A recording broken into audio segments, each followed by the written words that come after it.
आज मुझे मीडिया के माध्यम से मालूम पड़ा कि 2 ऑडियो वायरल हो रहे हैं और मीडिया के कई फोन भी आए थे। मैं आपको बताना चाहता हूं इस वीडियो के माध्यम से कि संजय तोमर जो बनपाल है नाका खुर्दिया रेंज सरमथरा का, उसने जो ऑडियो वायरल किया है वो 18 मार्च 2024 का है, जिसके अंतर्गत मैंने उसी दिन डीएफओ साहब के यहाँ जाकर के उसके खिलाफ अनुशासनात्मक कार्रवाई और उसके जांच कराई थी। 3 साल से उसने जो काम कराया नाका खुर्दिया के अंदर, जैसे प्लांटेशन हो गया, आपका तलैया हो गई, आपकी पोकर खुदाई हो गई, आपकी चार दीवारी हो गई, या कच्चे जो जीसीबी के द्वारा खाई डालते हैं वो भी, उन सब का मैंने जांच के लिए डीएफओ साहब से एक कमेटी का इसकी जांच करके बताया कि इसमें कितनी अनियमितता है। डीएफओ साहब ने जांच भी बैठाई थी और जांच में उन्होंने 2 बार रिकॉर्ड मांगा उस व्यक्ति से, लेकिन उसकी हिम्मत देखिए कि अपने उच्च अधिकारी के आदेशों की अवहेलना करते हुए उसने ना तो एमबी बुक बिल दी, ना ही कोई फाइल प्रोवाइड कराई, ना ही उसने ऑफिस के अंदर कोई कागजात रखे, अपने घर ले जाके धौलपुर में कागजात रखे। इस उपलक्ष्य में मैंने एक बार पुनः स्मरण लेटर फिर भेजा मैंने डीएफओ साहब को, उसमें भी उन्होंने कोई कार्रवाई नहीं की। तो मैंने सीसीएफ साहब से भी कहा, सीसीएफ साहब आए थे 7 मई को, तो उन्होंने 8 मई को वहां जब जांच करी थी तो उसमें अनियमितताएं मिली।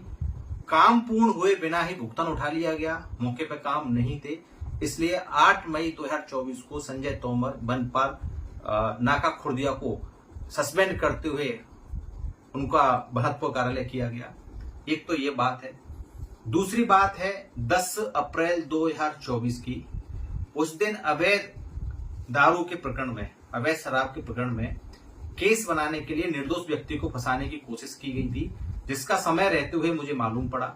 मैंने थानाधिकारी को फोन किया और मैं स्पष्ट उस ऑडियो में आप सुन सकते हैं कि क्या कह रहा हूं मैं। उसमें मैंने यही कहा था कि आपने इस व्यक्ति को पकड़ा है तो इस टाइम इसके मौके पे इसके पास क्या सामान है, क्या अवैध दारू है। थानाधिकारी इसमें स्पष्ट कह रहा है कि हम आपको क्यों बताएं।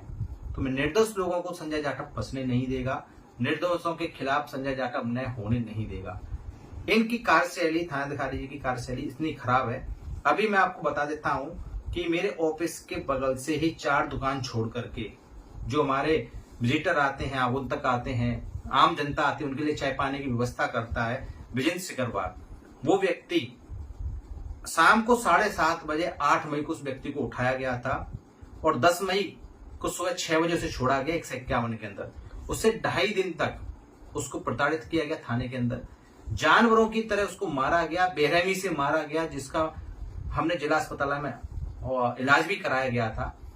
और जब इस उपलक्ष्य मैंने इस संबंध में थानाधिकारी से बात की तो अनविक होते हुए कहा था मैं सब छोड़ दूंगा। 151 में मैंने उसको पाबंद किया है और उसको गलत तरीके से 2200 रुपए की पर्ची बना करके सट्टे का उस पर केस बनाया गया। इस तरह का थानाधिकारी की कार्यप्रणाली है। इसके और भी कई केस हैं। एक केस ये भी है कि एक चोरी के प्रकरण में एक व्यक्ति को पकड़ा था संदेह के आधार पे और उसका सिर फोड़ दिया। तो जहां तक मुझे मालूम है इस थानाधिकारी की मनोचिकित्सक को दिखाना चाहिए। इनकी मुझे हालत ठीक नहीं लगती है कि इस तरह से ये काम कर रहे हैं, कार्यप्रणाली इनकी इतनी खराब है।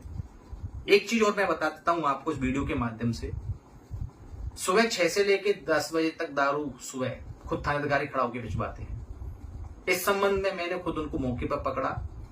दारू पीने वाले को तो पकड़ के ले जा रहे हैं, लेकिन दारू बेचने वाले के लिए कुछ नहीं कर रहे। तो संजय जाटव ये राज नहीं चलने देगा। मैं इस अन्याय के खिलाफ हूं, निर्दोषों के खिलाफ मैं कार्रवाई नहीं होने दूंगा। इस संबंध में मैं आपसे इस वीडियो के माध्यम से और कहना चाहता हूं कि जो उच्च अधिकारी इनके माननीय जिला पुलिस अधीक्षक महोदय हैं, डीएफओ साहब हैं, आप उनसे पूछिए। संजय तोमर सस्पेंड हो चुका है। एक पुलिस चालक है थाना सरमथरा का, उसको भी लाइन हाजिर कर दिया गया है।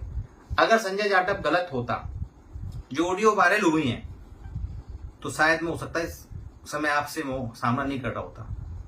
उनको सस्पेंड क्यों किया गया, पुलिस लाइन हाजिर क्यों किया गया? मेरे पास एक कागजात है, मैं आपको कागज दिखा देता हूं। इसमें मैंने 18 मार्च को डीएफओ साहब को संजय तोमर की शिकायत की है और 18 मार्च के बाद 8 मई को सीसीएफ साहब ने उनकी जांच करते उसको सस्पेंड किया गया। दूसरा मैं बता देता हूं 156(1)(3) के तहत थानाधिकारी पे इस तरह से दर्ज हो चुका है।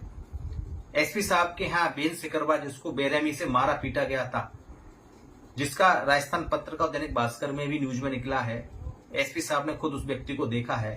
एसपी साहब ने टीएसपी और सीओ को आदेश दिए हैं कि जांच करी जाए। तो ये मैं बता सकता हूं कि गुंडागर्दी को थानाधिकारी कर रहा है। संजय जाटव का ना तो कोई अवैध कारोबार है, ना अवैध वालों का सहयोग करता है, ना कभी साथ देता है। मैं सच्चाई के साथ हूं, सच्चाई के साथ लड़ूंगा। और ऐसे थानाधिकारी या ऐसे जो भी कार्मिक हैं जो गलत कार्य में शामिल हैं, संजय जाटव उनको बख्शेगा नहीं। मैंने आपके सामने अपनी सच्चाई रख दी है। ये गलत है तो ठीक, सही है तो ठीक।